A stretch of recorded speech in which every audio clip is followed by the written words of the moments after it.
There are two reasons you'll want to see a doctor for the diagnosis of breast cancer: suspicious changes on a screening test, such as a mammogram, or with a presentation of symptoms. Those can include skin changes, peau d'orange, nipple discharge, an inverted nipple, or a palpable mass or lump. Once a possible cancer has been detected, doctors may use an ultrasound device to find its size, location, and shape. Next, doctors will take a piece of the tumor to make a precise diagnosis. The key is a core biopsy, says Dr. Ann Partridge of the Dana-Farber Cancer Center, a nationally ranked center of excellence. A needle that has a hole in the middle that is placed directly into the area where the abnormality is and takes a small piece of breast tissue, hopefully including that abnormality, to examine it under a microscope and see if it's something that's worrisome, such as a cancer or something that might predict a woman might get cancer. Pathologists then look for these markers on tumor cells called receptors, which may turn tumor activity on or off: estrogen, progesterone, HER2/neu.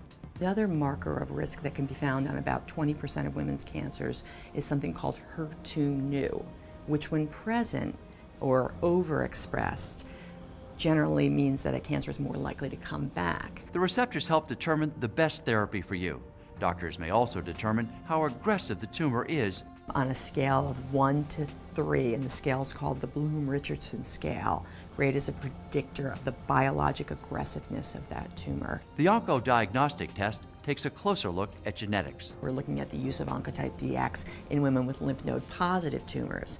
Not only how well they do in the long run is something that we're trying to look at, but which treatments are more likely or less likely to benefit women with certain characteristic features. These tests determine whether the cancer has spread from the breast. They are a bone scan and CAT scans of the chest, abdomen, and pelvis.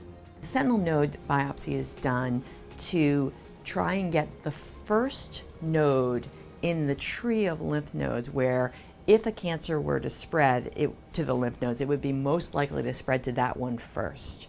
The diagnosis of breast cancer can be a traumatic experience. You'll want to find a physician you're comfortable with. It's really important that a woman be comfortable with her care. And I often recommend that people think about getting second opinions before they start on any treatment. Armed with this information, you'll be able to make a great decision on where to have therapy and what kind of therapy to have.